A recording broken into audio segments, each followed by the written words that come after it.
Mr. Kallas, you have the floor. Mr. President, thank you very much, honourable members. It has really been an intensive debate. Of course, the package itself is a very complicated and no doubt also a controversial one. And of course it is a part of the development of European railways. Lot of details and lot of questions also raised, but simply I want to explain my thinking behind this package. First, we don't have direct train, passenger train from Brussels to Berlin. From Brussels to Berlin. And it's very difficult to explain that there is no commercial interest, for instance. Why it's not possible? Because there are problems with interoperability and administrative barriers maybe. And if I am a railway operator and I want to run my train, freight train from Italy to Estonia, then today it's not possible. It is interoperability, so the interoperability must be created and we must overcome this fragmented national regulation, national space of regulations. So this is one thing. And of course we have moved a lot towards this interoperability. It's still, I don't think that we during this presidency will achieve what we have expected, but still I think it will be done, this interoperability. Now about this governance. Corridors, big corridors, and it is linked, of course, to the 10T guidelines, what we discussed with you at the end of last year. These big corridors. Now, if I run my train there, I cross the border. Somebody is responsible for infrastructure, somebody collects the fees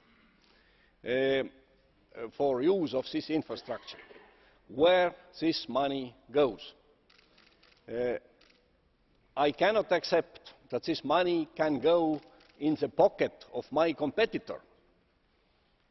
Of course, budget or infrastructure manager, but the issue how to have a transparent and fair money flows between infrastructure and operators, this must be solved, and we don't advocate only for the dismantling of vertical company. We also have proposed to create a certain system to see this transparency, to have this transparency. So if we have another solution that every country has its integrated one railway company, how can we then organize the cross-border movement of trains?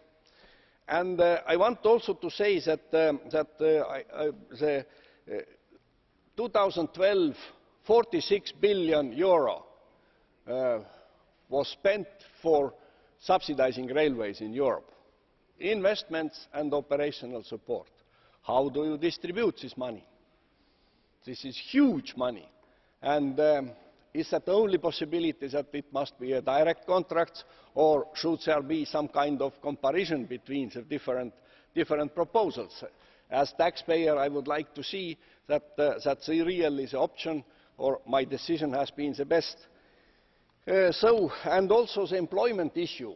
I think that there are a lot of provisions to guarantee the workers' rights, and in fact the picture is that during the last 20 years, the employment in European railways has declined 43%. 43%. This is the situation today. And within 10 years, 1/3 of railway workers will retire, and we calculate that even within this system, we have a shortage of 92,000 people in European railways. But of course, if we can create more business, then there will be also more jobs, and if we can offer these cross-border services and compete with roads. And you know, in road transport, no road haulier owns the road. And this kind of things which we cannot imagine that this type of thinking exists in road transport. So if railways want to compete, I am a strong supporter of development of railways and enthusiasts of railways. So we must create this cross-border business which brings more jobs, more revenues, more also economic benefit and less environmental damage. Thank you. Thank you very much. Dear colleagues, at the beginning of the debate, our rapporteurs has used a little bit more time, which is not I say allowed, but how to share it from the beginning and to the end. So I was informed that now